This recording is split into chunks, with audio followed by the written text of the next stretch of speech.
السلام علیکم ورحمۃ اللہ وبرکاتہ۔ ان الحمد للہ نحمده ونستعینه ونستغفره ونعوذ باللہ من شرور انفسنا ومن سیئات اعمالنا، من يهده الله فلا مضل له ومن يضلل فلا هادي له، وأشهد أن لا إله إلا الله وحده لا شريك له، وأشهد أن محمدا عبده ورسوله صلى الله عليه وسلم. أما بعد فأعوذ بالله من الشيطان الرجيم. يا أيها الذين آمنوا اتقوا الله حق تقاته ولا تموتن إلا وأنتم مسلمون. بسم الله الرحمن الرحيم.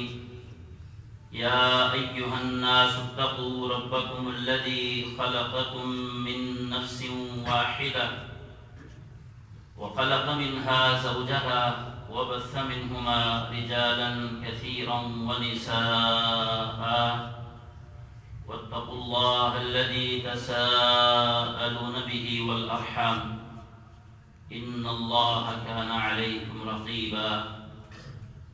يا أيها الذين آمنوا اتقوا الله وقولوا قولا سديدا يصلح لكم أعمالكم ويغفر لكم ذنوبكم، ومن يطع الله ورسوله فقد فاز فوزا عظيما.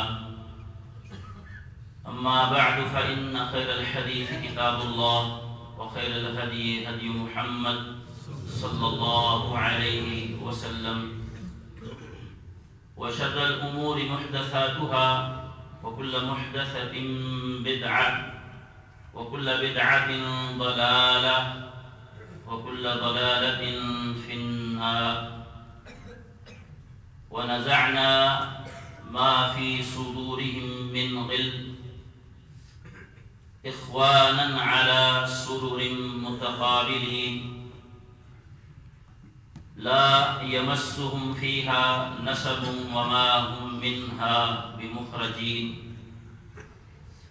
نبئ عبادي أني أنا الغفور الرحيم وأن عذابي هو العذاب الأليم.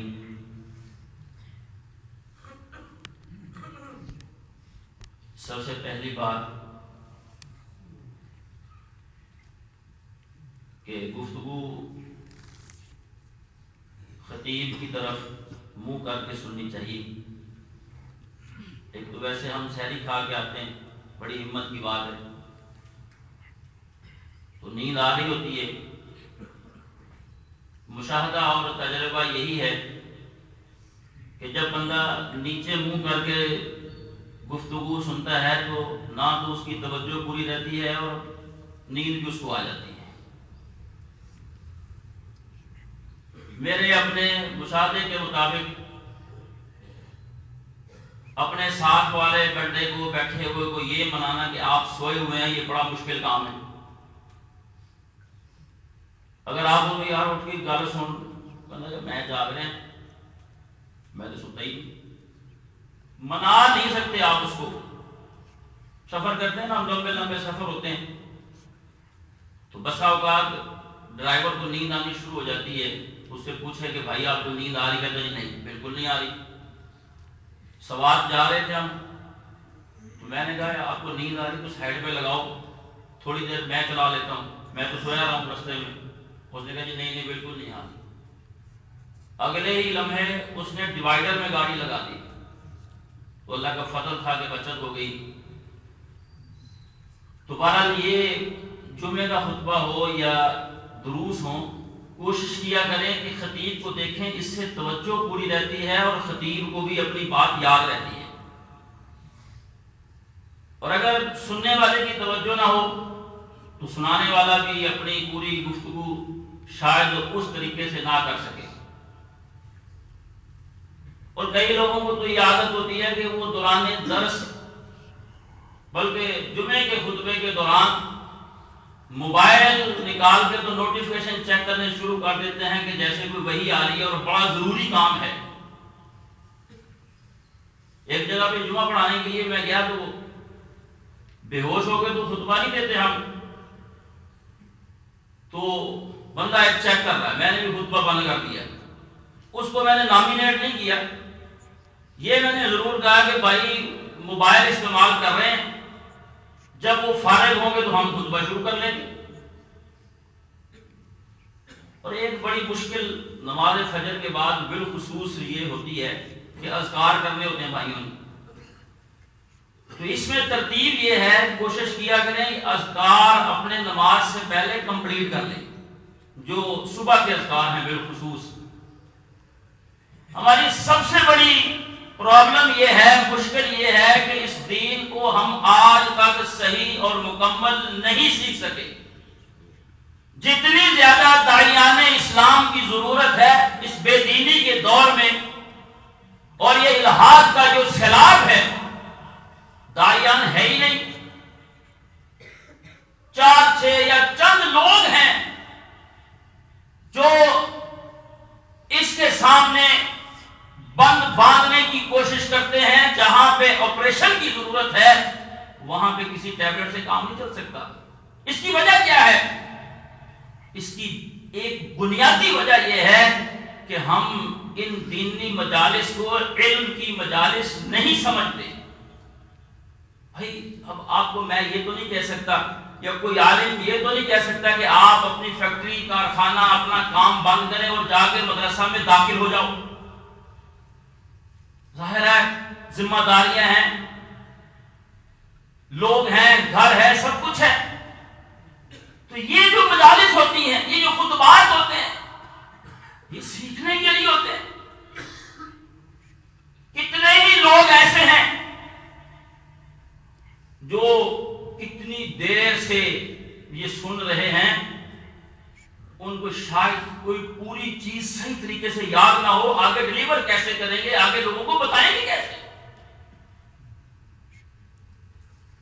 اس کا بڑا سبب کیا ہے؟ توجہ سے نہ سننا، یا دوران درس خطبہ اپنے اذکار میں۔ اب انسانی دماغ ایک وقت میں ایک ہی کام کر سکتا ہے صحیح طریقے سے، اور ہم یہ سمجھ لیتے ہیں کہ مولوی صاحب بیٹھ گئے ہیں خطبہ دینے کے لیے، درس دینے کے لیے، تقریر کریں گے، بڑا ہی خوبصورت ٹائم ہے، میں اپنے اذکار فٹافٹ پورے کر لوں گا۔ بھائی یہ کیا طریقہ ہے؟ یہ پھر ترتیب کیا ہوگی؟ اذکار بھی ضروری ہیں، صبح کے اذکار کرنے بھی ضروری ہیں، ان کے بھی بے شمار فضائل انہی جو ہے وہ مجالس میں بیان ہوتے ہیں، پہلے کر لیے جائیں تاکہ گفتگو توجہ کے ساتھ سنی جا سکے۔ اور دوسری جو وجہ میں عرض کر کے اپنی جو میرا موضوع ہے کہ سینہ بغیر کینہ، اس کی طرف آ رہا ہوں کہ یہ داعیات پیدا نہیں ہو سکے، اس کا دوسرا بڑا سبب یہ ہے کہ ہم نے دعوت کے اس عمل کو باقاعدہ عمل سمجھ کے کبھی اس کی اہمیت، کبھی اس کی فضیلت، کبھی اس کی ضرورت کو اجاگر ہی نہیں کیا۔ جیسے یہ ہم نے کہا کہ سبحان اللہ پڑھنے سے یہ ثواب ملتا ہے، لا الہ الا اللہ پڑھنے سے یہ ثواب ملتا ہے، خرچ کرنے سے یہ ثواب ملتا ہے، تہجد پڑھنے سے یہ ثواب ملتا ہے، تراویح پڑھنے سے یہ ثواب ملتا ہے، فلاں عمل کا اتنا اجر ہے، تو ہم لگے ہوتے ہیں ہم اس کو بڑی توجہ کے ساتھ کر رہے ہوتے ہیں، کیونکہ ہمارے ذہن میں یہ بات ہوتی ہے کہ اس عمل سے کتنا بڑا اجر ملے گا۔ میری دانش کے مطابق یہ جو دعوت کا کام ہے، اگلے بندے کو قائل کرنا نماز پڑھنے پر، نیکی پر، خیر پر، مسجد بنانے پر، کسی خوبصورت عمل پر، جب تک وہ عمل کرتا رہے گا وہ تیار ہو جائے گا، جتنا ثواب اس کو ملتا رہے گا اتنا ہی ثواب تیار کرنے والے کو ملتا رہے گا، دونوں کے اجر سے کوئی چیز کم نہیں ہوگی۔ جو آیت میں نے آپ کے سامنے تلاوت کی ہے سورۃ الحجر کی، اللہ تو جلالہ والاکرام فرماتے ہیں وَنَزَعْنَا، اور ہم کھینچ کر زبردستی نکالیں گے ما فی صدورہم، جو ان کے سینوں میں ہے، من غل، کینہ، اکھوٹ، کے آگے کتنے ہی ترجمے ہو سکتے ہیں، وہ عداوت، وہ نفرت، وہ غصہ، وہ ناراضگی، وہ اس کے ساتھ نہ ملنے کا ارادہ، سارے ہی ترجمے اہل علم نے اس کے کیے ہیں، کیونکہ اس کے آگے پیچھے جو کچھ ہوتا ہے اس کی وجہ سے کھینچ کے نکالنے کا مطلب مفسرین نے یہی لکھا ہے کہ جب یہ کینہ دل میں آ جاتا ہے پھر جلدی جاتا نہیں ہے، بڑی مشکل سے نکالنا پڑتا ہے۔ اہل جنت کو تمام نعمتوں کا لطف حاصل کرنے کے لیے ان کے دلوں کو پہلے کینے سے پاک کیا جائے گا۔ سمجھانے کے لیے یہ طریقہ ایک مثال دے رہا ہوں، یعنی آخری چیک پوسٹ یہ ہے کہ چیک کیا جائے گا کہ ان کے دل صاف ہیں، ان کے دل پاک ہیں، آپس کے اندر ناراضگیاں تو نہیں، بغض و عداوت نفرت تو نہیں، توحید والے ہوں گے، سنت والے ہوں گے، لیکن آخری چیک پوسٹ جیسے ایئرپورٹ پہ آخری چیکنگ ہوتی ہے، پھر اس کو کہا جاتا اب تم جا کے بیٹھ جاؤ، اب انتظار کیجئے۔ اسی طرح آخری چیک پوسٹ جو لگی ہوئی ہے وہ یہی کچھ چیک کرنے کے لیے ہے۔ جتنا ضروری اس سے بچنا ہے اتنے ہی ہم اس میں ڈوبے ہوئے ہیں، اور اتنا ہی زیادہ یہ کام ہم سے ہو رہا ہے۔ یعنی جتنا ضروری ہے کہ ہم اس سے بچیں اتنا ہی یہ مشکل بھی ہے۔ میں تو اس میں اکثر اپنے آپ کو فیل پاتا ہوں، میں تو اکثر اپنے آپ کو جب چیک کرتا ہوں کسوٹی لے کے، آپ بھی چیک کیجئے، اصلاح کی آواز وہی ہوتی ہے جو اندر سے آتی ہے، جس کو ضمیر جھنجھوڑتا ہے، اس کو ہلاتا ہے، وہ بندے کو اس اصلاح کے مقام پر لے جاتی ہے کہ وہ قرب کی منزلیں پھر طے کرتا ہے۔ آپ سب کو پتہ ہے، مجھے بھی پتہ ہے کہ میرے دل میں کس کے بارے میں کیا بات ہے، ہم وہ لیے پھر رہے ہیں، پال رہے ہیں، اس کے لیے ہم اپنا گروپ بناتے ہیں، اس کے لیے ہم لوگ تیار کرتے ہیں کہ میری ہاں میں ہاں ملا، میں جو کہہ رہا ہوں وہ تو بھی مان، میرے ساتھ تو بھی بیٹھ، میرے ساتھ تو بھی کھڑا ہو۔ اس مشکل اور اس مصیبت سے جتنا بچنا ضروری ہے اتنے ہی زیادہ ہم اس کے اندر گھرے ہوئے ہیں۔ آپ دیکھ لیجئے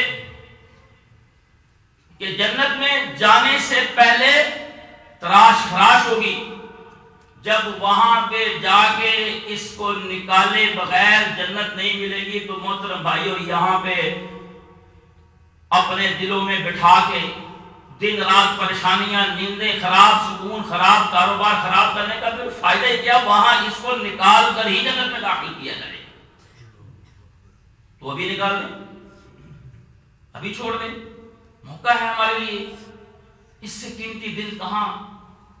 ویسے تو اگر کتاب و سنت کی نصوص کو دیکھا جائے تو سب سے افضل دن ذوالحج کے پہلے 10 دن ہیں، سب سے افضل راتیں آخری عشرے کی 5 راتیں ہیں، 21، 23، 25، 27 اور 29، لیکن عموماً یہ بات کہی جاتی ہے کہ یہ بڑے افضل دن ہیں۔ جنت کے دروازے کھول دیے گئے، جہنم کے دروازے بند کر دیے گئے، شیاطین کو جھکڑ دیا گیا،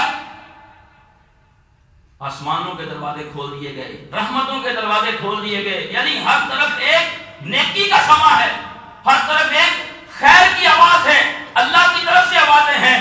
ہم نیکی کرنے کی کوشش کر رہے ہیں لیکن ہم اپنی نیکی کو بچانے کی کوشش نہیں کر رہے، ہم نیکی میں بھاگ تو رہے ہیں کہ یہ میں نیکی کر لوں، پکڑ لوں، یہ عمل بھی کر لوں، یہ عمل بھی کر لوں، لیکن اس کو بچانے کے لیے جتنی ضرورت ہے اس کی طرف ہمارا دھیان نہیں ہے۔ رسول اللہ صلی اللہ علیہ وآلہ وسلم نے فرمایا الا اخبرکم باہل الجنہ، میرے صحابہ کیا میں تمہیں بتاؤں کہ اہل جنت کون ہیں؟ کل صدوق اللسان و مخموم القلب، صحابہ کرام رضی اللہ عنہم کی یہ پہلی اور بنیادی صفت تھی۔ آج آپ یہ یاد کر کے جائیے اور ہمیشہ کے لیے اپنا لیجئے کہ انہوں نے دین غور سے سنا، انہوں نے دین اپنے لیے سنا، انہوں نے دین عمل کرنے کے لیے سنا، اور پھر انہوں نے اس دین کو آگے پہنچایا اور دنیا کے اندر اسلام پھیل گیا۔ بڑی توجہ کے ساتھ سنتے تھے، بڑے دھیان کے ساتھ۔ اگر صحابہ کرام رضی اللہ عنہم کا اس دین کے ساتھ یہی رویہ ہوتا جس طرح کے آج ہمارے بعض لوگوں کا ہے، تو میں تو کبھی کبھی سوچتا ہوں کہ شاید یہ دین محمد صلی اللہ علیہ وسلم سرزمین حجاز تک ہی رہ جاتا، لوگ وہاں سے نکلے اور پھر نکل کے بر اعظموں تک پہنچ گئے۔ یہاں پہ بھی صحابہ کرام رضی اللہ عنہم نے فوراً یہ کہا، قالوا بلا یا رسول اللہ، اللہ کے رسول ہمیں آپ بتانے لگے ہیں اہل جنت کے متعلق تو ضرور بتا دیجئے۔ آپ صلی اللہ علیہ وآلہ وسلم نے فرمایا، کل صدوق اللسان، ہر وہ شخص جس کی زبان سچی ہے، سبحان اللہ، سچی بات کر کے دیکھیں، کبھی ٹرائی کریں، تجربہ کریں کہ میں نے سچ بولنا ہے۔ بچے کو نہیں کہہ کے جانا کہ سائیکل لے کے آؤں گا۔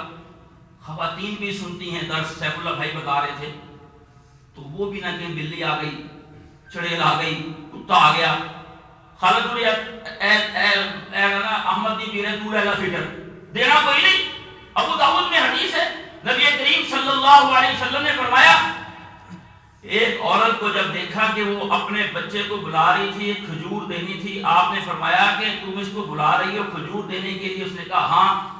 تو آپ نے فرمایا، اگر تم اسے بلاؤ اور کھجور نہ دو تو تمہارے نامہ اعمال میں ایک جھوٹ لکھا جائے گا جس کے متعلق آپ سے قیامت کے دن پوچھا جائے گا۔ اس طرح کے جھوٹ سے ہماری زندگیاں بڑی بڑی ہیں۔ وہ نہیں تم رہو تو تمہیں کل لے جائیں گے، تمہیں پھر کر لیں گے، اس طرح کر لیں گے، اس طرح کر لیں گے۔ پھر بچے اٹھ کے جب والد اور والدہ کہ ابو جی تسی جھوٹ بول دے ہو، بچے کو ہم خود جھوٹ سکھاتے ہیں، بچے سچے ہوتے ہیں۔ فون ہی جب اٹھاتے ہیں نا کسی کے پیسے دینے ہیں، بندہ رہن لو، اللہ اکبر، روزہ بھی رکھا ہوا ہے، کس طرح کا روزہ ہے جو نہ جھنجھوڑتا ہے، نہ زندگی میں انقلاب لاتا ہے، نہ کسی سوچ اور فکر کو تبدیل کرتا ہے۔ فون نہیں اٹھا رہا، اب وہ تنگ آ کے گھر آئے، بیل بجا ہے، بیل بجا دی اس نے، وہ کہنا جب ایک کیا کون ہے، دیکھنے کے لیے گیا، آ کے بتاتا ہے انکل آئے ہوئے ہیں، ابو جی آپ کا پوچھ رہے ہیں۔ کہتا ہے ان کو کہہ دو ابو سوئے ہوئے ہیں۔ وہ بچہ تو سادہ ہے، سچا ہے، سیدھا ہے، کہتا ہے انکل ابو کہہ رہے ہیں کہ ابو سوئے ہوئے ہیں۔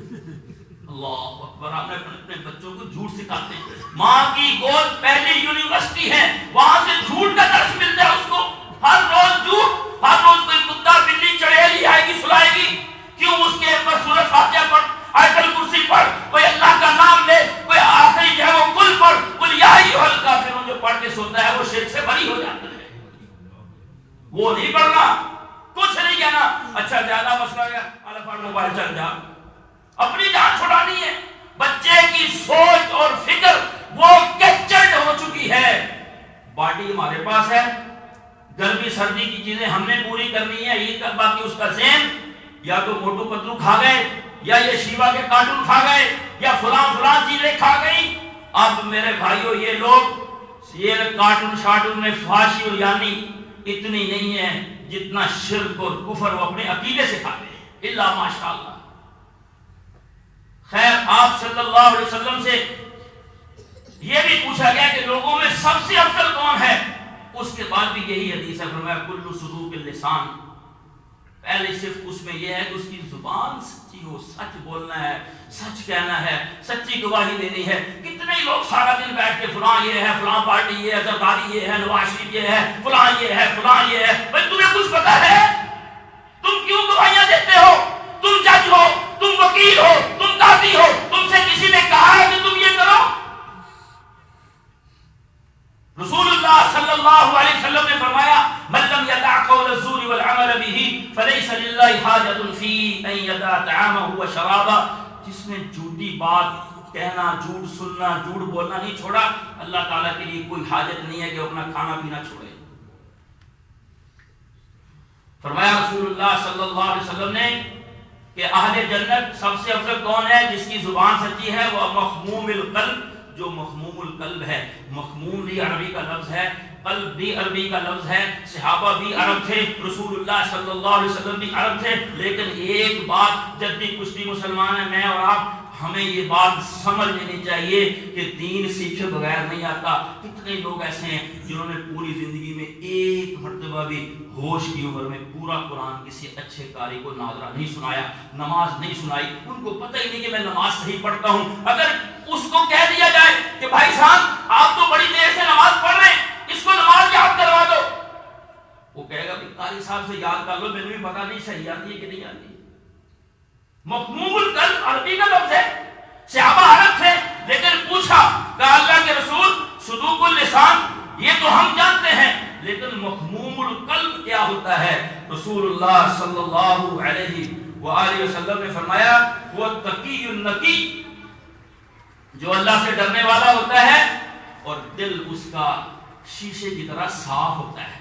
روزے کا مقصد تقوی ہے. تقوی کا مطلب گناہوں سے نفرت ہے، نیکیوں سے محبت ہے. نیکی کرنا اور بات ہے، ماحول میں نیکی کر لی. گناہ سے بچنا اور بات ہے. ماحول میں ہم گناہ سے بچ جاتے ہیں کہ ابو دیکھ رہے ہیں، امیر صاحب دیکھ رہے ہیں، قاری صاحب دیکھ رہے ہیں، فلاں بندہ دیکھ رہا ہے. لیکن جب گناہ سے نفرت ہو پھر کوئی بھی نہ دیکھ رہا ہو، بندے کا نہ ہاتھ غلط ویب سائٹیں کھولتا ہے، نہ اس کی آنکھیں غلط موبائل دیکھتی ہیں، نہ اس کے کان غلط باتیں سنتے ہیں، وہ ہر وقت ڈرتا ہے کہ نہیں یہ غلط ہے، یہ میں نہیں کر سکتا، یہ میری شان کے لائق نہیں، میری نیکی برباد ہو جائے گی، میرا عمل ضائع ہو جائے گا. اتنی مشکل سے وہ اتنی دیانتداری سے روزہ رکھتے ہیں، یہاں حلق سے پانی نیچے نہیں جانے دیتے. پیاس لگ جاتی ہے، پانی ادھر سے نیچے نہیں جانے دیتے. کاش اتنی دیانتداری روزہ رکھنے کے بعد معاملات میں بھی ہوتی، گفتگو کے اندر بھی ہوتی، ہر جگہ پہ ہوتی، کہ ہمارے دلوں کے اندر وہ تقوی اور ڈر پیدا ہو جاتا کہ ہم نیکی کر کے گناہوں کو چھوڑ دیتے. 5 روزے رکھے ہیں، احتساب کیجئے، آپ اپنا کر لیجئے، میں اپنا کر لیتا ہوں کہ اتنی بڑی انویسٹمنٹ ہے. ماحول بدلا، ہوٹل بند ہو گئے، کچن بند ہو گیا، شیڈول بدل گئے، کیا میں بھی بدلا ہوں کہ نہیں بدلا؟ اتنا لمبا ڈیلے نہ کریں کہ پتہ نہیں کس کی نیکی قبول ہوتی ہے. ساتھ ساتھ چیک کرتے رہا کرو، پتہ لگتا ہے، علامات ہیں، نشانیاں ہیں. اگر نیکی کر کے گناہ زندگی سے رخصت ہو رہے ہیں، نافرمانیوں سے جو ہے وہ اب نفرت ہو رہی ہے، اب میری زندگی اچھائی کی طرف بڑھ رہی ہے، چھوٹی نیکی بڑی نیکی کی طرف مجھے لے کے آ رہی ہے، تو اپنے آپ کو خود ہی مبارکباد دے دیجئے کہ صاحب تو کامیاب ہے، تو صحیح رہ گیا، ٹھیک ہے تو. رسول اللہ صلی اللہ علیہ وسلم مخموم القلب کی تعریف بتا رہے ہیں اپنے ساتھیوں کو. ایسے لوگ کھڑے کر دیے جنہوں نے دنیا کے اندر اسلام کا پرچم لہرا دیا تھا. بات تو یہاں سے شروع ہوتی ہے. دل ایک نہیں ہے پھر کچھ بھی نہیں ہو سکتا، دل پاک نہیں ہے پھر کوئی سفر طے نہیں ہو سکتا. دیکھنے کو تحسبهم جميعا وقلوبهم شتى، منافقین کی نشانیوں میں سے ایک نشانی ہے کہ دیکھنے میں تو اکٹھے نظر آتے ہیں لیکن ان کے دل الگ الگ ہیں. جب دل دور ہوتے ہیں تو پھر نظریں نہیں مل سکتی، چہرے خود بہت دور ہو جاتے ہیں. دل اگر صحیح ہو پھر چہرے آپس میں ملتے ہیں، لیکن جب دلوں میں میل ہو، دلوں میں کھوٹ ہو، دل میں میرے آپ کے لیے، آپ کے دل میرے لیے کوئی بات ہوگی، ہم ایک دوسرے سے نظریں نہیں ملا سکیں گے، ہم ایک دوسرے کی اچھی ہاں میں ہاں ملانے کے قابل نہیں رہتے. فرمایا رسول اللہ صلی اللہ علیہ وسلم نے کہ مخموم القلب کون ہے؟ وہ تقی النقی لا اسم فیہ ولا بغض، جس میں جو گناہوں سے ڈرتا ہے، جو بغاوت نہیں کرتا، ولا غل ولا حسد، جس کے اندر کوئی خیانت نہیں ہوتی، جس میں کوئی حسد نہیں ہوتی، کینہ نہیں رکھتا، دل میں کھوٹ نہیں رکھتا. رسول اللہ صلی اللہ علیہ وسلم نے یہ 2 باتیں بیان فرمائی ہیں. آگے حدیث ایک ہے کہ افضل لوگ بھی یہ ہیں اور اہل جنت بھی یہی ہیں جو صدوق اللسان ہوں گے، مخموم القلب ہوں گے. چیک کر لیجئے اپنے آپ کو، خواتین بھی چیک کر لیں، میں بھی چیک کر لوں کہ کیا ہم صدوق اللسان ہیں، کیا ہم مخموم القلب ہیں. اگر ہیں تو ڈٹ جائیے، اگر ہیں تو شکر ادا کیجئے، اگر ہیں تو اس صفت کو اور بڑھائیے، اگر ہیں تو منتیں کیجئے، لوگوں کی ہاتھ باندھیے کہ بھائی اتنی محنت سے کی ہوئی نیکیاں دل میں کینے رکھ کے برباد نہ کیجئے. سیدنا عثمان غنی رضی اللہ تعالی عنہ بیان فرماتے ہیں، انہوں نے کہا کہ اگر کسی بندے کے دل میں کوئی بات ہو، یعنی میں نے آپ کے بارے میں رکھی ہوئی ہے نا، لیکن ہم کوشش تو یہی کرتے ہیں نا کہ یہ پتہ نہ لگے کہ میں یہ بارش کی پروگرام رکھنا ہے. خواتین میں تو یہ بیماری کوٹ کے بھری ہوتی ہے. کہا اگر کوئی بندہ، عثمان رضی اللہ تعالیٰ عنہ بیان فرماتے ہیں کہ کوئی بندہ اپنے دل میں کسی کے بارے میں کوئی بات رکھتا ہے تو اس کی زبان سے، اس کے چہرے کے رنگ سے، اس کے انداز سے سمجھ آ جاتی ہے کہ اس کے دل میں کوئی بات ہے کہ اس کے الفاظ اس کی باڈی کا ساتھ ہی نہیں دے رہے. ورڈ کچھ ہیں، باڈی کچھ، لینگویج کچھ بتا رہی ہے، اور اس کی چہرے کی رنگت بتا دیتی ہے کہ اس کے دل میں کوئی بات ہے. زید بن اسلم رضی اللہ تعالیٰ عنہ بیان فرماتے ہیں کہ ابو دجانہ رضی اللہ تعالیٰ عنہ سرخ پٹی باندھتے تھے، بڑے مشہور صحابی، سماک ان کا نام تھا. امام ذہبی رحمت اللہ علیہ نے یہ واقعہ اپنی کتاب سیر اعلام نبلاء کے اندر ذکر کیا. کہنے لگے کہ میں ابو دجانہ رضی اللہ تعالیٰ مریض ہو گئے، میں ان کا پتہ کرنے کے لیے گیا.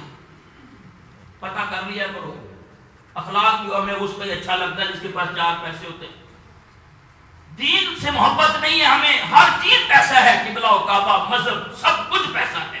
یہ دینداروں کے اندر بیماریاں ہیں. کوئی کمزور آدمی بیمار ہو جائے، اللہ ماشاءاللہ لوگ اس کا نہ پوچھنے جاتے ہیں، اگر وہ فون کر لے چپ دیں گے، پیسے نہ مانگ لے کہ تارے بیمار آ. پتہ کر لیا کرو.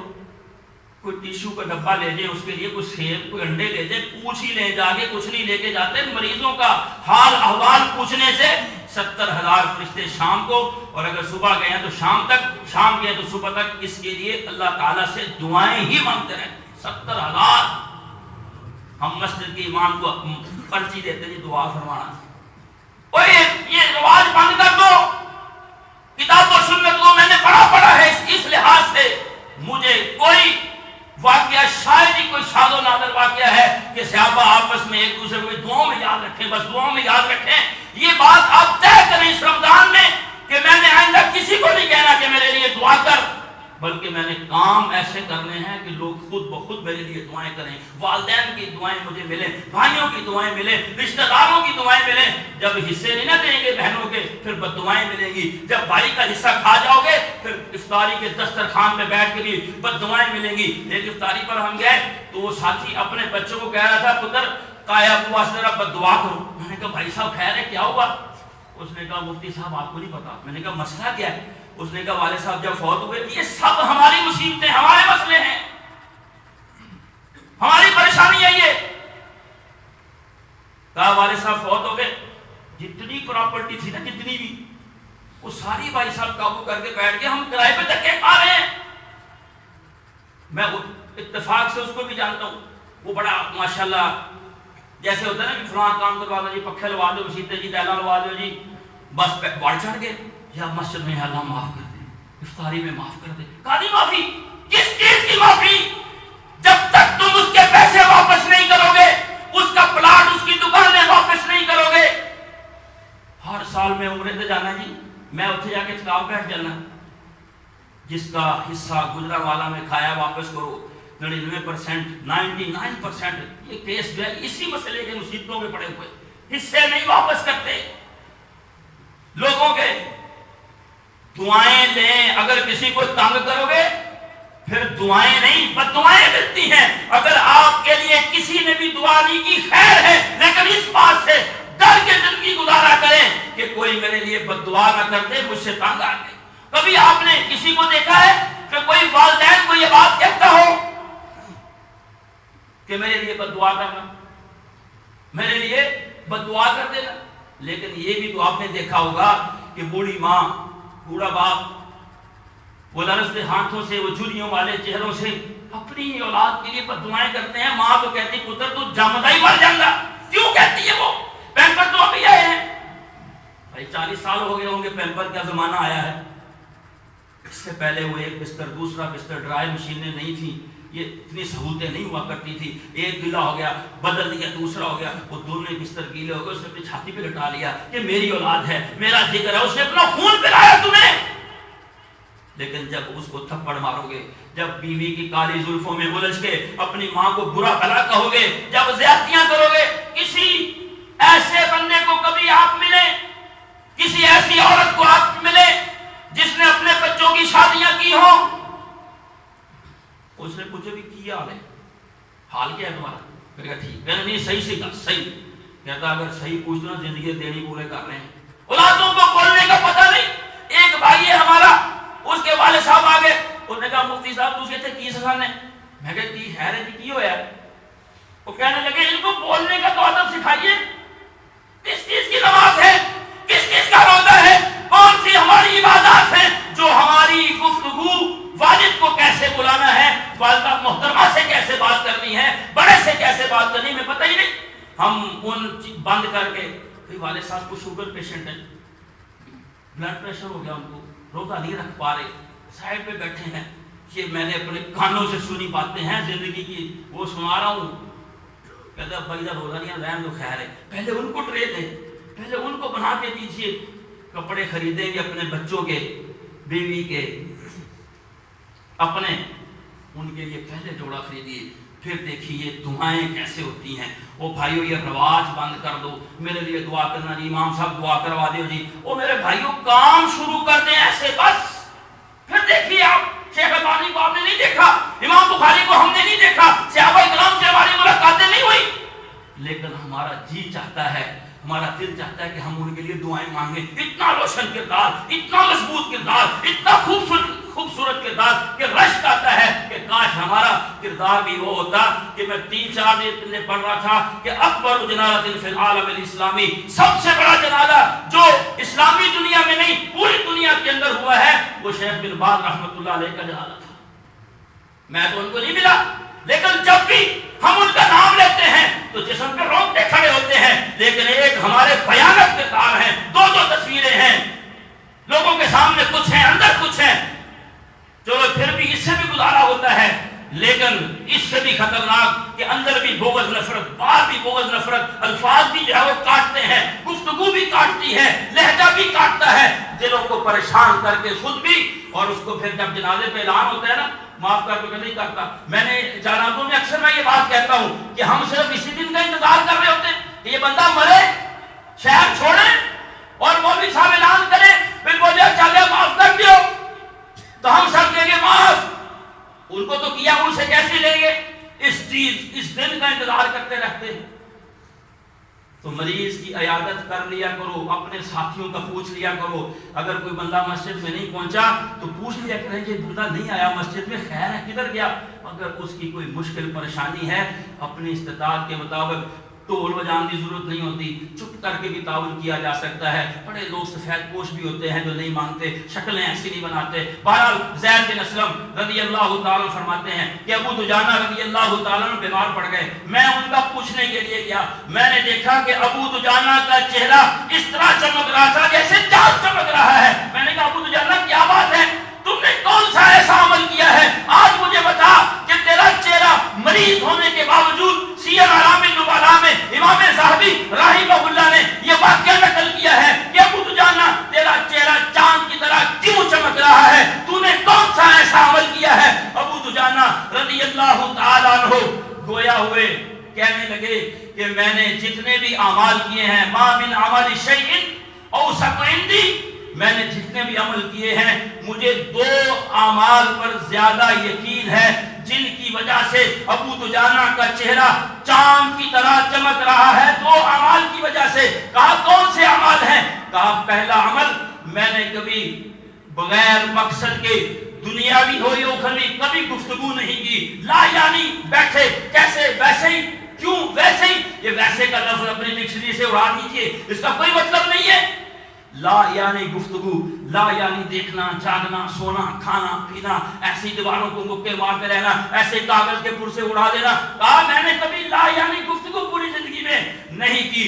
اور دوسری جو بات جس کی وجہ سے مجھے یقین ہے کہ جو سوال آپ نے پوچھا ہے کہ میرا چہرہ یہ چمک کیوں رہا ہے، دوسری جو مجھے یقین ہے کہ میرا دل وکان قلبی سلیما للمسلمین، میرا دل ہر طرح مسلمانوں کے بارے میں پاکیزہ رہا ہے. کوئی کینہ نہیں، کوئی بغض نہیں، میں نے اپنے دل کو طاہر پاک رکھا ہے. مجھے یقین ہے کہ ان 2 صفات کی وجہ سے میرا چہرہ چمک رہا ہے. بھائیو یہ کینہ بندے کے اندر آتا کیوں ہے؟ جب بندہ دنیاوی طور پہ مقابلے شروع کرتا ہے، میں اس سے آگے نکل جاؤں، میری دکان ہے، اس کی فیکٹری ہے، میرا موٹر سائیکل ہے، اس کی کار ہے. جب بندہ مقابلے میں آتا ہے دنیاوی طور پہ، پھر اس کے دل کے اندر یہ نفرت، یہ بغض، یہ حسد کی آگ جلنا شروع ہو جاتی ہے.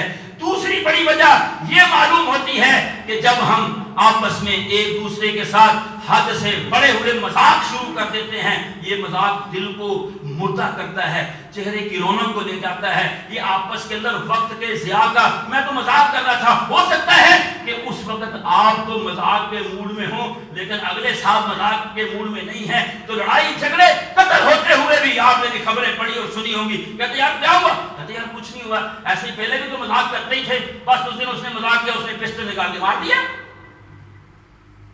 حد میں رہیے، محبت بھی حد کی، نفرت بھی حد کی، گفتگو بھی حد کی، کھانا پینا بھی حد کا۔ اللہ تعالیٰ نے مسلمان کو لیمیٹیشنز کے اندر پیدا کیا ہے۔ اور تیسری بڑی وجہ جھگڑے ہو جائے خیر ہے، لیکن جھگڑوں کو آخری سٹیج نہ دیا کریں کہ بس مرنا جینا ختم۔ ہماری والدہ یہ 20 دن پہلے فوت ہو گئی، اللہ ان کی مغفرت فرمائے۔ ایک دفعہ بڑی باجی پہ ان کو بڑا غصہ آیا، کہنے لگی، سب کو کہتی تھی کئی دفعہ، کہتے نا، کہتے بھئی اس کو نہیں بتانا میرے مرنے کا، اس کو لوگ بتائیں۔ میں نے کہا امی اس طرح کی باتیں آپ نہ کیا کریں، یہ اچھی نہیں ہے، بس چھوڑ دیں۔ خیر وہ بزرگ تھی، لیکن اتفاق آپ دیکھیے، انہوں نے معاف کر دیا تھا، لیکن اتفاق آپ دیکھیے، اللہ اکبر، جس دن وہ فوت ہو رہی ہیں فیصل آباد عزیز فاطمہ ہاسپٹل میں داخل تھی، میں ان کے سر پہ کھڑا تھا اور وہی باجی ساتھ بیٹھی تھی، کوئی دوسرا بندہ نہیں تھا۔ اتنا زیادہ شدت میں نہ آیا جایا کرو، اور خصوصاً یہ گھروں میں آج کل سحری افطاری میں خواتین پہلے سب سے اٹھتی ہے، سب سے بعد میں کھاتی ہے، پھر بھی ہمارے منہ پہ کوئی کلمہ شکر لیا، کبھی بہت اچھا کھانا تھا، اس کی تھکاوٹیں چلی جاتی ہیں۔ بچے کو بلائیں گے ساتھ پہ، امی کو دے دو آج سحری بڑی اچھی بنائی ہے، اس کی تھکاوٹ اتر جاتی۔ حضور نے کیا فرمایا صلی اللہ علیہ وسلم، بہترین انسان وہ ہے جس کا اخلاق اپنے گھر والوں کے لیے بہتر ہے۔ میرا تو دل کرتا ہے کہ ایک فارم تیار کروں میں اور گھروں کے اندر بھیجوں اور ساتھ ان کو یہ بھی کہتے صحیح سے دسنا دے، تو میرا خیال ہے ہم سب کے فیل نمبر آئیں گے، گھر دے تو بولنا بھی نہیں ہوتا۔ بچے کو نماز کے لیے اٹھاتے ہیں، ٹھٹے مارتے ہیں، بچوں کو نماز کے لیے اٹھاتے ہیں، کمبل کھینچتے ہیں، پیار بھی تو کر کے دیکھ لیجیے۔ حضور علیہ السلام نے پیار کے ساتھ پوری جب وہ ساتھیوں کو بدلا، ان کے ساتھ پیار کیا، انہوں نے آپ کا ہر موقع پر ساتھ دیا۔ جھگڑے ہو جاتے ہیں، اختلاف ہو سکتا ہے، گاہک اور دکاندار کا، بھائی بھائی کا، بہن بھائی کا، اولاد کے ساتھ بھی اختلاف ہو سکتا ہے، لیکن اس حد تک نہ لے، اس کو پالنا شروع کر دیں، پانی دیں، پھر اپنی بات میں ہاں ملانے کے لیے دوسرے رشتہ داروں کو بھی ستاتے پھر خوب میں دیکھ میں صحیح نہیں کہہ رہا۔ اپنی نسلوں کو کیا دے کے جانا ہے؟ یہ دے کے جانا ہے کہ ہم لڑتے رہے ہیں، تم بھی لڑتے رہنا، اور اگر میں ایک بندہ اپنی انا اور اپنا یہ بغض عداوت ختم کر دوں، اپنے آپ کو جھکا لوں، آج دن ساری اختیار کر لوں، تو میں اپنی نسل کو خیر کا میسج دے کے جا سکتا ہوں۔ دے دیجئے خیر کا میسج۔ یہ تین بنیادی وجہ سمجھ آتی ہیں کہ یہ کینہ دلوں میں کیوں پیدا ہوتا ہے، اس کی یہ بنیادی وجہ یہ معلوم ہوتی ہے۔ پھر جب یہ پیدا ہو جاتا ہے، پھر کبھی حسد، کبھی منہ پھیر لینا، کبھی فون نہ اٹھانا، کبھی آنا نہیں، کبھی جانا نہیں، اس کے یہ پھر اثرات مرتب ہونا شروع ہوتے ہیں، پھر قطع کلامی شروع ہو جاتی ہے، پھر جب بندے کا جی اس سے بھی نہیں بڑھتا، پھر وہ کبھی کبھار جو ہے اپنے غصے کو ٹھنڈا کرنے کے لیے مار دیتا ہے۔ علاج کیا ہے؟ اپنے دلوں کو اپنے سینوں کو کینے سے پاک کرنے کے لیے دعائیں، ربنا اغفر لنا ولاخواننا الذين سبقونا بالایمان ولا تجعل فی قلوبنا غلا للذین آمنوا، اے اللہ اہل ایمان کے لیے ہمارے دلوں میں کوئی کینہ نہ رکھنا۔ رسول اللہ صلی اللہ علیہ وسلم کا دل تو سینہ چیرا گیا، آپ کے دل کو نکالا گیا، سونے کی تھال میں رکھا گیا، زمزم کے پانی سے دھویا گیا، واپس سینے میں رکھ کے اس کو سلائی کر دیا گیا۔ اس کے باوجود رسول اللہ صلی اللہ علیہ وسلم کی جو دعائیں ملتی ہیں وہ یہ دعا ملتی ہے، وصل السقیمۃ صدری، اے اللہ میرے دل کے کینے کو کھینچ کے نکال دے۔ آپ کا سینہ تو پاک تھا، امت کے لیے درس ہے، میرے اور آپ کے لیے یہ نصیحت ہے۔ دعائیں کے ساتھ پھر تقدیر کے اوپر مطمئن ہو جائیے۔ اگر ایک بندے کی فضیلت ہے، مال اس کو اللہ نے دے دیا، اچھی شکل و صورت دے دی، عہدہ و منصب دے دیا، او میرے بھائیو یہ حسد، یہ کینہ، یہ بغض، یہ اللہ کی تقدیر پہ صحیح ایمان نہ لانے کا نتیجہ ہے۔ امام ابن قیم رحمہ اللہ تعالی نے اپنی کتاب مدارج السالکین میں یہ بات لکھی ہے کہ یہ سلیم سینہ، کینے سے پاک سینہ، یہ ایاک نعبد و ایاک نستعین کی منازل کو طے کرنے میں سے آتا ہے۔ کہا جو سمجھتا ہے کہ میں ایاک نعبد و ایاک نستعین صحیح طریقے سے سمجھ سکوں، جس طرح اس کو سمجھنا چاہیے، تو اس کو چاہیے کہ وہ محمد رسول اللہ صلی اللہ علیہ وسلم کی لوگوں کے ساتھ ملنے جلنے کی کیفیات کو دیکھے کہ آپ کا سینہ، آپ تو اخلاق میں بھی امام تھے۔ فرمایا مجھے دنیا میں اس لیے بھیجا گیا کہ میں اخلاق کی جو کمیاں ہیں وہ سب کی سب پوریاں کر دوں۔ تو آپ صلی اللہ علیہ وسلم کا سینہ کیا تھا، کس طرح لوگوں سے ملتے تھے، اتنے عاجز تھے، جھک جھک کے رہتے تھے۔ صحیح بخاری میں روایت ہے کہ اگر مدینے کی چھوٹی بچی کبھی کبھار پیارے پیغمبر صلی اللہ علیہ وسلم کا ہاتھ پکڑ لیتی، آپ کبھی ہاتھ جھٹکتے نہیں تھے، وہ ساتھ پھرتی رہتی، جب وہ آپ کا ہاتھ چھوڑ کے چلے جاتی تھی تو آپ صلی اللہ علیہ وسلم اپنے گھر چلے آتے تھے۔ یہ دیکھیں کہ رسول اللہ صلی اللہ علیہ وسلم کیسے رہتے تھے لوگوں کے ساتھ، پھر اس کو ایاک نعبد و ایاک نستعین کی صحیح سمجھ آئے گی۔ اس کا مطلب ہے جس کا دل سینہ کینے سے پاک نہیں ہے، اس کو ایاک نعبد و ایاک نستعین کی بھی صحیح سمجھ لے گی۔ وہ اللہ سے مدد مانگے، وہ چلتا کیوں ہے؟ حسد تو بندے کو ہی خراب کرتی ہے۔ حاسد آدمی اپنے آپ کو ہی جلاتا ہے، پہلے غصہ آتا ہے، پھر اس کے بعد کینہ پیدا ہوتا ہے، پھر کینے کی اولاد حسد ہے، پھر یہ اسی دھن میں بندہ پڑا رہتا ہے، یہ بیمار ہو جائے، یہ کہیں خراب ہو جائے، اس کا ایکسیڈنٹ ہو جائے، اس کا نقصان ہو جائے، اس کی خوشی اس کو بری لگتی ہے اور اس کا نقصان اس کو اچھا لگنا شروع ہو جاتا ہے۔ اللہ کی تقدیر اپنے سے نیچے لوگوں کو دیکھیے، پھر بھی انسان کا دل صاف ہو جاتا ہے۔ اچھی مصروفیات لے لیجئے، اچھے لوگوں سے ملنا شروع ہو جائیے، اپنے آپ کو احسان، لوگوں کے ساتھ ملنا جلنا، سلام لینا، مسافہ کرنا، ان کے اندر چیزیں تقسیم کرنا۔ رسول اللہ صلی اللہ علیہ وسلم نے فرمایا تہادوا تحابوا، آپس میں تحفے تحائف ان کا آپس کے اندر تبادلہ کرتے رہا کرو، اس سے تمہاری محبتیں بڑھیں گی۔ یہ بھی فرمایا رسول اللہ صلی اللہ علیہ وسلم نے، تم اس وقت تک جنت میں نہیں جا سکتے جب تک تم مومن نہیں بن جاتے، تم اس وقت تک مومن نہیں بن سکتے جب تک تمہاری محبت نہ ہو جائے۔ اور میں تمہیں بتاؤں کہ تمہاری محبتیں کیسے بڑھیں گی؟ صحابہ نے کہا اللہ کے رسول بتا دیجئے۔ تو رسول اللہ صلی اللہ علیہ وسلم نے فرمایا افشوا السلام بینکم، سلام السلام علیکم آپس میں عام کر لو، محبتیں بڑھ جائیں گی، محبتیں بڑھیں گی تو ایمان بن جائے گا، ایمان مل گیا تو جنت مل جائے گی۔ محترم بھائیو، یہ اپنے آپ کو معاف کر دیں، معافی مانگ لیں، اس سے دل کو جتنا سکون ملتا ہے، غم جتنے دور ہوتے ہیں۔ کہتے مولوی صاحب کوئی دعا دسو، بڑی پریشانی ہے، بڑا یہ ہے، بڑا وہ ہے۔ تو میں نے اس کو ایک بات مشورہ دیا، میں نے کہا میرا مشورہ یہ ہے کہ جس کے ساتھ تم نے زیادتی کی ہے معافی مانگ لو، اور جو تم سے معافی مانگے اس کو معاف کر دو، یہ غموں کو دور کرنے کی بہترین دوائی ہے۔ ہم معاف کرتے نہیں، معافی مانگتے نہیں۔ اللہ اکبر۔ عبداللہ بن عمر رضی اللہ تعالی عنہما فرماتے ہیں کہ عمر رضی اللہ تعالی عنہ کی بیٹی، یعنی عبداللہ کی بہن، عمر کی بیٹی تو عبداللہ کی بہن ہو گئی، عبداللہ بھی عمر کے بیٹے ہیں، حفصہ بھی عمر کی بیٹی ہیں، کہتے وہ بیوہ ہو گئی۔ عمر رضی اللہ تعالیٰ عنہ کو فکر ہوئی کہ بیٹی بیوہ ہو گئی ہے، رشتہ عدت گزری تو رشتہ لے کر چلے گئے خود۔ کہتے اچھا وہ بندہ چنگا، جیسے چھاپے پا دیے، خود چلے گئے۔ عثمان رضی اللہ تعالیٰ عنہ سے کہا رشتہ نکاح کریں گے حفصہ سے، انہوں نے ٹائم لیا اور کہہ دیا کہ مجھے ضرورت نہیں ہے ان دنوں میں۔ عمر رضی اللہ تعالیٰ کہتے ہیں مجھے دکھ ضرور ہوا، لیکن کچھ عرصے کے بعد اللہ وہ میرا غم لے گیا، کیونکہ بات ٹھیک تھی، نہیں دل کیا کوئی بات نہیں، وقتی طور پہ ہوا۔ میں نے ابوبکر صدیق رضی اللہ تعالیٰ سے پوچھا کہ آپ کریں گے؟ انہوں نے کچھ کہا ہی نہیں، نہ ہاں اور نہ۔ یہ بڑا تکلیف دہ رویہ ہوتا ہے، اگلا بندہ بات کر رہا ہے اس کا جواب تو دو، اس کو کسی طرف لگاؤ۔ کہتے یار میں نے کسی پاسے لا کرنا تھا، نہ کرنا تھا۔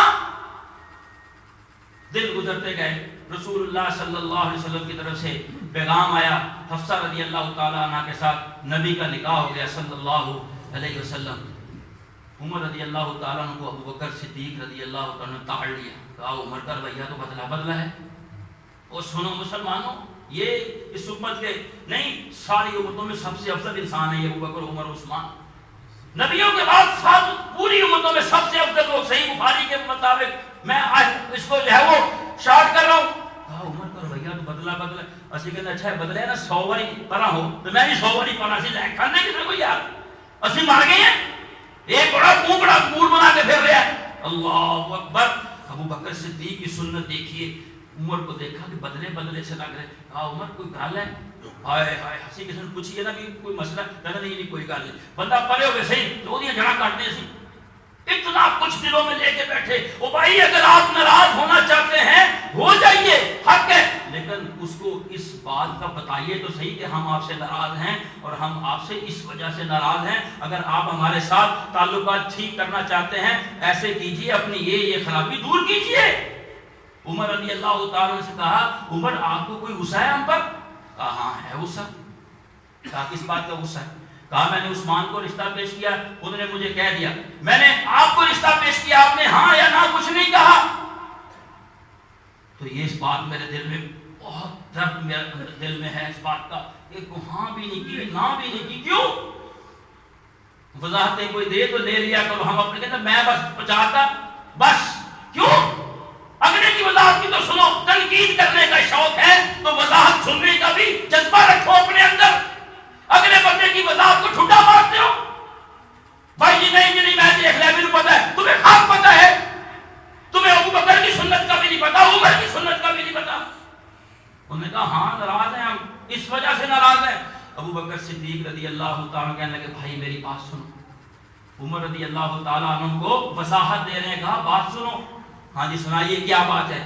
کہا مجھے رسول اللہ صلی اللہ علیہ وسلم کے ارادے کا علم تھا, اس لیے میں نے آپ کوئی بات نہیں کہی.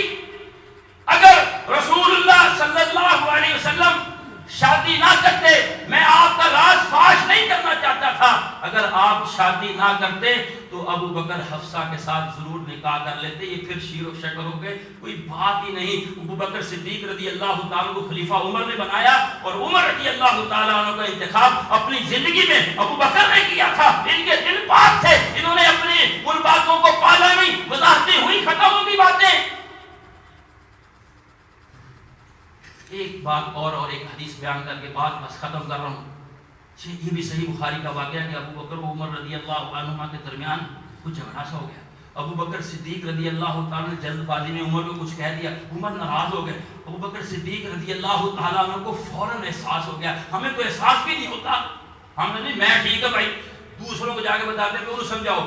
یہ کبھی جا کے بھی کسی کو کہو مینوں سمجھاؤ, بھائی آپ مجھے سمجھائیں میں ٹھیک نہیں ہو رہا. ہمیشہ یہ کہ انہوں سمجھاؤ جی, ان میں تو کچھ کہو.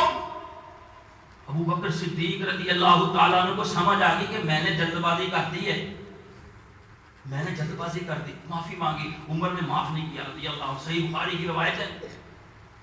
ابو بکر صدیق رضی اللہ تعالیٰ عنہ پریشان اتنا کہ میں معافی مانگنی سی, میں مانگ لی, انہوں نہیں معاف کرتا میں کی کرا. نہیں, رسول اللہ صلی اللہ علیہ وسلم کی طرف جا رہے ہیں تو بھاگتے بھاگتے ان کا کپڑا پہننے سے اٹھا ہوا ہے. آپ نے جب دیکھا کہا ضرور تمہارا یہ ساتھی کسی پریشانی میں, کوئی لڑائی ہوگی, کوئی مسئلہ. جب آئے سلام کیا کہ اللہ کے رسول میرے اور عمر کے درمیان ایک بات ہوگی, میں نے جلد بازی کی, قصور بھی میرا تھا, میں نے ندامت کا اظہار کیا, میں نے معافی مانگی, عمر نے معاف نہیں کیا.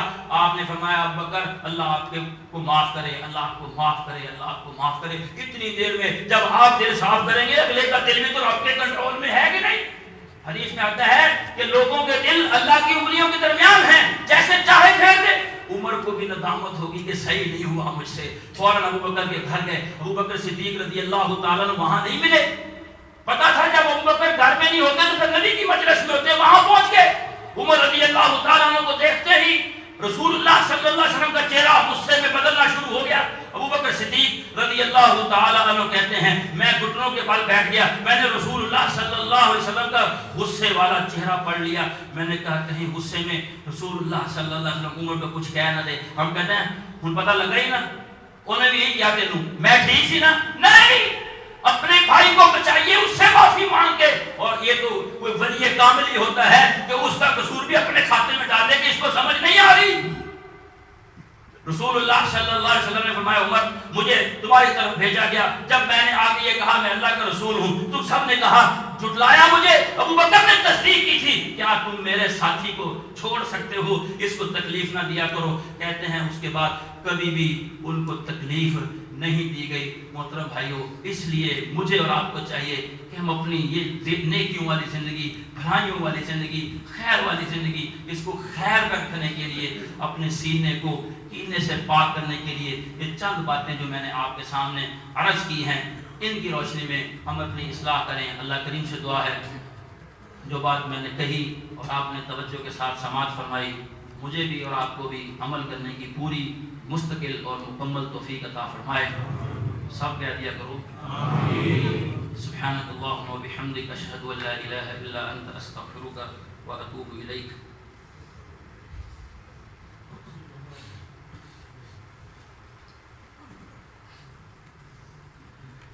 وَنَزَعْنَا مَا فِي صُدُورِهِم مِّن غِلٍّ۔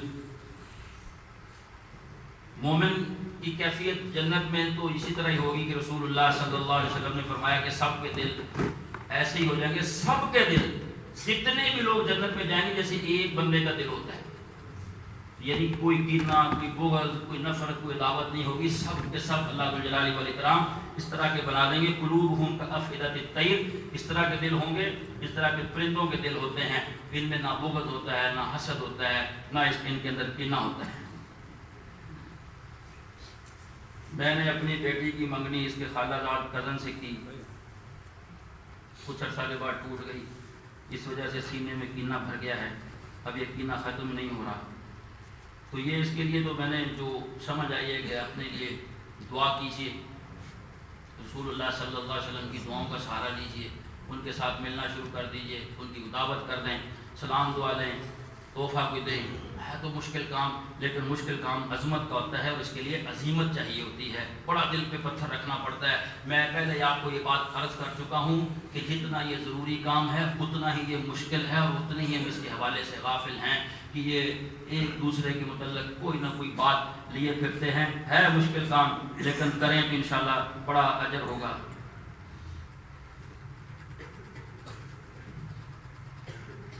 زینب رضی اللہ تعالی عنہا کا نکاح اللہ تعالیٰ نے رسول اکرم صلی اللہ علیہ وسلم کے ساتھ آسمان پر ہی کر دیا تھا، یہ بات بالکل ٹھیک ہے۔ ان کا جو ہے وہ زید رضی اللہ تعالیٰ عنہ سے شادی ہوئی، وہ زید رضی اللہ عنہ کو سمجھ نہیں آئی، آپس میں نبھا نہیں ہوا۔ اللہ کے رسول صلی اللہ علیہ وسلم چاہتے تھے کہ زید ان کو اپنے پاس ہی رکھے، اور اللہ ذوالجلال والاکرام کا پروگرام تھا کہ یہ رسم بد میں نبی سے ہی اس کو ختم کرواؤں کہ منہ بولا بیٹا کوئی ایسے نہیں رکھتا، اور اس کی بیوی جو ہے وہ بہو نہیں ہوتی، تو اس کے ساتھ شادی کروانی تھی۔ اور اللہ کے رسول صلی اللہ علیہ وسلم اس بات سے بچ رہے تھے کہ لوگ کیا کہیں گے، تو اللہ تعالیٰ نے آسمان سے ہی ان کا نکاح کر دیا، اور رسول اللہ صلی اللہ علیہ وسلم زینب رضی اللہ عنہ کے گھر میں چلے گئے۔ تو وہ کہا کرتی تھی باقی ازواج مطہرات کو کہ تمہارے نکاح زمین پر ہوئے، میرا نکاح آسمان پر ہوا۔ عدت کے اندر نہیں ہوا، عدت کے بعد ہی ہوا تھا۔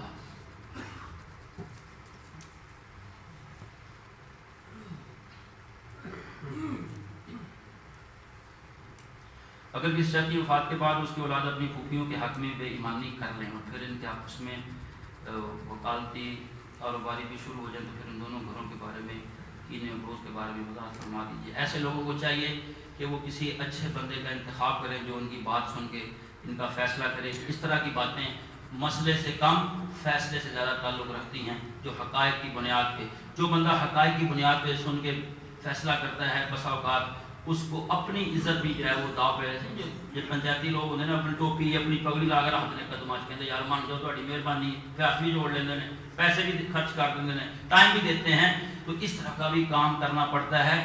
کر لیجئے کہ کسی اچھے بندے کو بٹھا کے آپس کے اندر جو ہے وہ صلح کر لیں۔ یہ بات میں آپ کو پہلے بھی سنا چکا ہوں کہ اگر آپ ٹھیک ہونے کی کوشش کریں گے، اللہ صحیح معنوں میں، اوپر سے نہیں، تو پھر اللہ تعالیٰ کے کنٹرول میں دل ہوتے ہیں، اللہ ان کے دل بھی بدل دے گا۔ اور اگر ہم کہیں جی لوگوں کو دسنا جی میں کچھ نہیں کیا، جی بندہ جیسا بھی کہنا کہ میں تو کچھ نہیں کیا، بہو کہتی میں نہیں کچھ کیا، سسر کہنا میں کچھ نہیں کیا، ساس کہتی پھر کیا کہنے، کام کس طرح خراب ہوا، یہ تو کوئی بھی نہیں مانے گا میں کچھ نہیں کہا۔ اس طرح نہیں ہوتا، کہتے نہ بندہ کلا روتا نہ کلا ہنستا نہ چپیڑ تاڑی بجتی ہے، کچھ نہ کچھ تو ہوتا ہی ہے نا۔ آپ اپنی اصلاح کر رہے ہیں، میں اپنی اصلاح کروں، پھر باقی کا جو کام ہے وہ کسی طریقے سے حل ہو جائے گا انشاءاللہ۔ کسی کو ڈال لیں اندر، دعائیں مانگنی شروع کر دیں۔ جو لوگ اللہ کے رسول صلی اللہ علیہ وسلم کے نام پر قربانی کرتے ہیں ان کے بارے میں آپ کیا کہنا چاہتے ہیں؟ رسول اللہ صلی اللہ علیہ وسلم کو ہماری اس طرح کی نیکی کی ایک تو ضرورت ہی نہیں، سارا ثواب ان کے لیے ہے۔ اہل علم کہتے ہیں کہ سب سے زیادہ ثواب اللہ کے رسول صلی اللہ علیہ وسلم کا ہے کہ آپ اکیلے تھے تو آپ نے سب کچھ خیر کے کام پہ لگا دیا۔ اب دنیا میں جو بھی ہو رہا ہے، جو ہوا ہے، جو قیامت تک ہوگا، وہ سب آپ کے کھاتے میں جا ہی رہا ہے۔ آپ صلی اللہ علیہ وسلم کے نام پر قربانی کرنے والی روایت علی رضی اللہ تعالیٰ عنہ سے ہے، جو بسند صحیح نہیں ہے، ضعیف ہے روایت، اس لیے آپ صلی اللہ علیہ وسلم کی طرف سے قربانی کرنا یہ ثابت نہیں ہے۔ روزہ اور اعتکاف الگ عبادت ہیں۔ جی، روزہ الگ عبادت ہے، اعتکاف الگ عبادت ہے۔ ان کا مطلب یہ ہے کہ بندہ روزہ نہیں رکھ سکتا تو کیا اعتکاف بیٹھ سکتا ہے؟ بیٹھ سکتا ہے۔ اگر وہ روزہ نہیں رکھ سکتا، بیمار ہے، تو اعتکاف وہ بیٹھ سکتا ہے، اپنے روزے کا وہ فدیہ دے دے۔ دائمی مریض جو ہے، جس کے صحت یاب ہونے کی امید نہیں ہے، اس کے بارے میں دو موقف ہیں۔ ایک موقف تو یہ ہے کہ بھائی وہ اس کے مرنے کا انتظار کرو، جب مر جائے گا تو پھر اس کے جو رشتہ دار ہیں، اس کے بیٹے بیٹیاں عزیز، وہ اس کی طرف سے جتنے روزے رہ گئے ہیں 2 سال کے 3 سال کے رکھیں گے۔ یہ موقف جو ہے وہ نسبتاً کمزور ہے اس موقف کی کہ جو دائمی مریض ہے یا وہ بندہ جو اتنا ہی ضعیف شیخ فانی جسے کہتے ہیں، بالکل ہی بوڑھا، اب اس کے اندر سکت ہی نہیں رہی، تو ان دونوں کا ایک ہی حکم ہے۔ جناب انس بن مالک رضی اللہ تعالیٰ عنہ بہت بوڑھے ہو گئے، بہت ہی بوڑھے تھے، تو پھر وہ روزہ نہیں رکھ سکتے تھے۔ انس بن مالک رضی اللہ تعالیٰ عنہ اتنے بوڑھے ہو گئے تھے کہ روزہ نہیں رکھ پاتے تھے، پھر وہ ایک مسکین کو بلاتے اور اس کو گوشت کے ساتھ روٹی کھلاتے تھے۔ یہ پتہ نہیں 2 دن پہلے مجھ سے کسی نے پوچھا جی کتنا فدیہ، میں کہا 300 روپیہ دے دیں۔ ایک کہتا 300 روپیہ بھائی، میں کہا 300 روپیہ جو کہ بندہ ایک ٹائم کی روٹی کھا لیتا تھوڑے صاحب سے، 145 کلو تو آٹا ہے، 300 بھی اس کو زیادہ لگ رہا تھا، حالانکہ 145 روپے کا کلو ایک آٹا یا 40 کا اتنا ملتا ہے۔ تو میں نے کہا ایک کا 300 دے دیں یا پھر آپ کھانا کھلاتے رہیں، آپ کی مرضی ہے۔ تو بہرحال یہ دائمی مریض جو ہے اس کو بھی چاہیے وہ فدیہ دے دے، اور اس طرح جو بالکل ہی بوڑھا ہے وہ بھی فدیہ دے دے۔ تو اگر وہ روزہ نہیں رکھ سکتا تو اس کا یہ مطلب نہیں ہے کہ وہ اعتکاف نہیں بیٹھ سکتا، اعتکاف بیٹھ سکتا ہے۔ دل میں ذکر کرنا، منہ نہ ہلانا، ویسے ہی ذکر کرنا دل میں اس کا۔ ہاں بھائی یہ بھی ذکر کی ایک کیفیت ہے اور یہ ٹھیک ہے، ہو سکتا ہے کہ آپ دل میں یاد کر رہے ہیں اللہ کو اور اپنا دل آپ کا حاضر ہے اور زبان نہیں ہلا رہے، ہونٹ نہیں ہلا رہے۔ کامل ذکر کی صورت یہی ہے کہ زبان بھی ہلے، ہونٹ بھی ہلے، جیسا کہ ایک حدیث ہے، حدیث قدسی اس کو کہتے ہیں۔ رسول اکرم صلی اللہ علیہ وسلم نے فرمایا کہ اللہ فرماتے ہیں الا مع عبدی ما ذکرنی وتحرکت بی شفتہ، میں اپنے بندے کے ساتھ ہوں جب تک وہ میرا ذکر کرتا ہے اور اس کے دونوں ہونٹ میرے ذکر کی وجہ سے ہلتے رہتے ہیں۔ کئی دفعہ کہ کچھ لوگ مسجد میں امام بھی بیٹھے سبحان اللہ سبحان اللہ، بھائی اتنی سین تم سائڈ پہ نکال لینا لفڑی نماز میں۔ ہمیں جو دفعہ نماز پڑھا میں نماز ہی بھول گیا، پڑھا رہا تھا نماز ہی بھول گیا، وہ پھر جو ہے نا وہ سورہ فاتحہ پڑھ رہے ہوتے ہیں اہدنا الصراط المستقیم۔ بھائی یہ اتنی ضرورت نہیں ہے، آپ صلی اللہ علیہ وسلم میں دل میں پڑھو، تو دل میں کیا آہستہ آہستہ بس پڑھ لو اس کو طریقے سے، اور امام کے پیچھے پڑھ رہے ہوتے ہیں۔ اور کچھ لوگوں کی عادت بنی ہے، پتہ نہیں کوئی امتیاز ہی نہیں چھوڑتے، یعنی آپ جب ایک بندہ امتیازی کرے گا عمل تو سب کی نظروں میں بندہ جی فلاں ماشاءاللہ جی کیا بات ہے۔ بھائی اللہ کے رسول علیہ الصلوۃ والسلام باہر سے آنے والا شخص پہچان ہی نہیں سکتا تھا کہ اللہ کے نبی کون ہے، آپ اتنے گھل مل کے رہتے تھے اپنے ساتھیوں میں۔ اس لیے امتیازی چیزیں جو ہے وہ یہ نہیں پیدا کرنی چاہیے۔ مفتی صاحب سجدہ کرنے کا طریقہ بتا دیں، کیا سجدہ میں بازو کونیوں زمین پر رکھ سکتی؟ یہ اس طرح جیسے ہوتا ہے نا، رسول اللہ صلی اللہ علیہ وسلم کو سجدے میں کوئی اس طرح نہ پھیلائے جس طرح کہ جو ہے وہ کتا پھیلاتا ہے یا درندہ پھیلاتا ہے۔ یہ کونیاں جو ہے وہ زمین پہ ایسے بچھا لینا یہ منع کیا ہے رسول اللہ صلی اللہ علیہ وسلم نے۔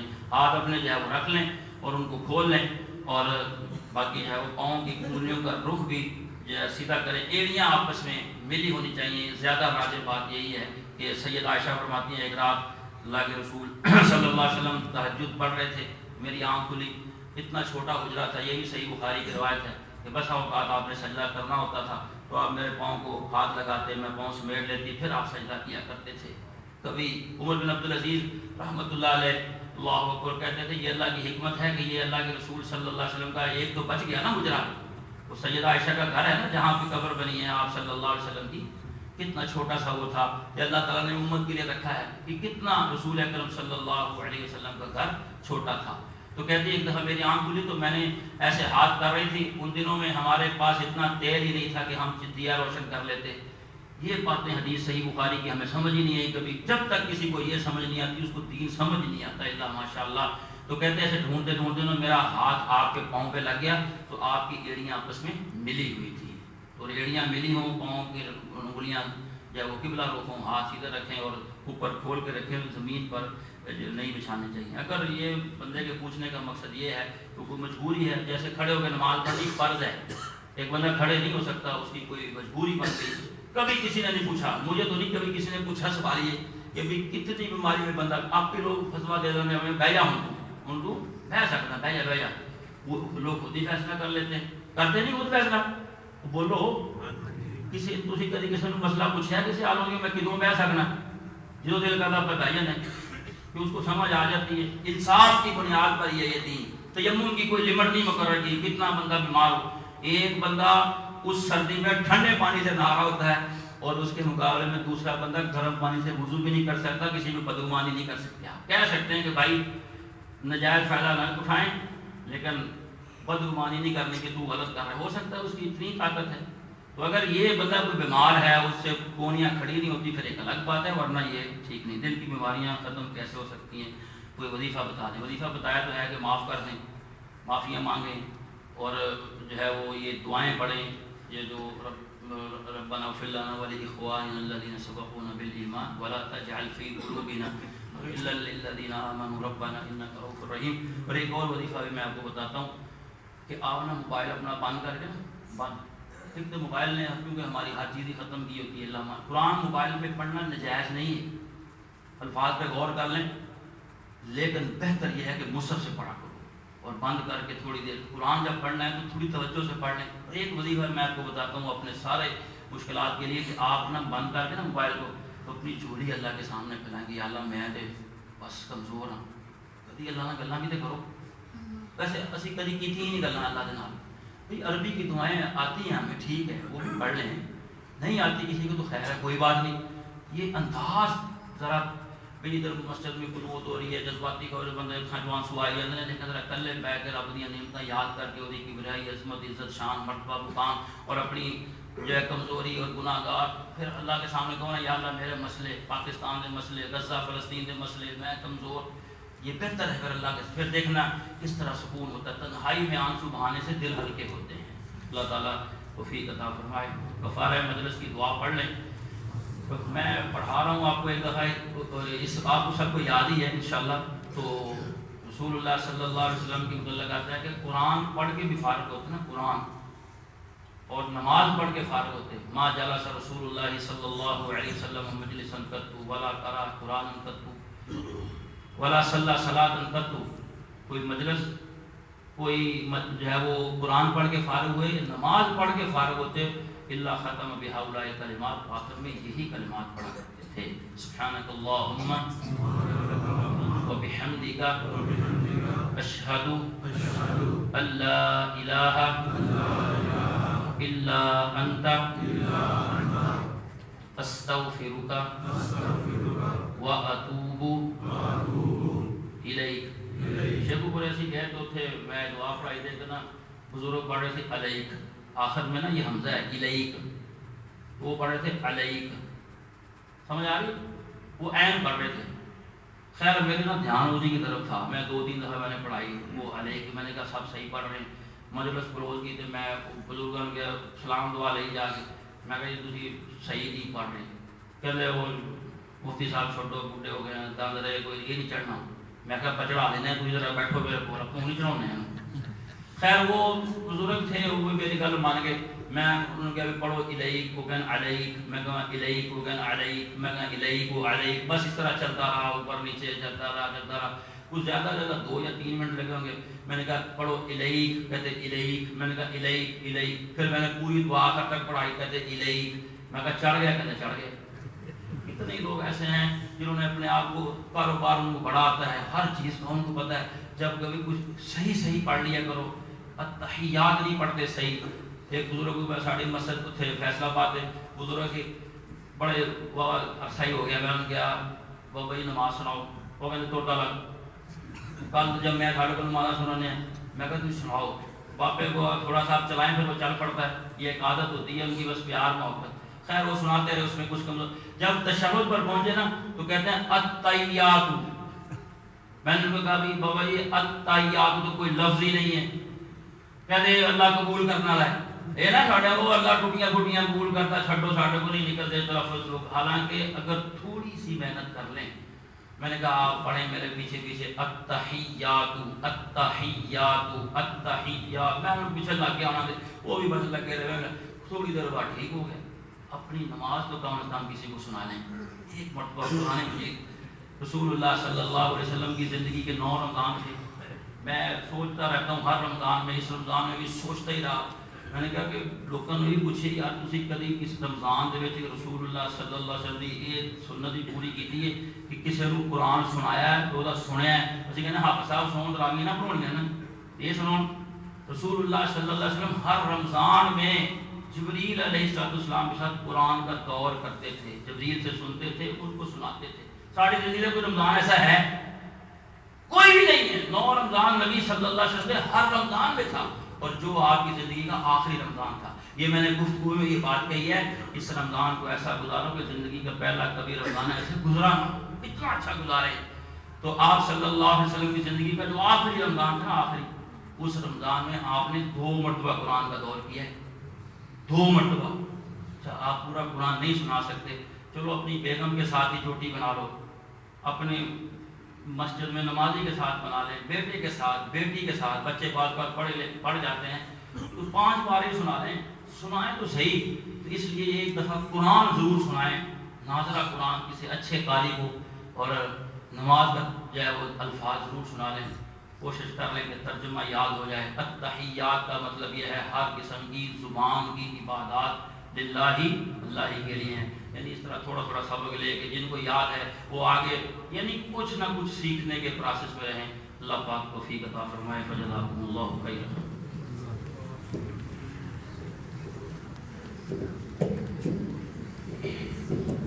جزاکم اللہ خیر۔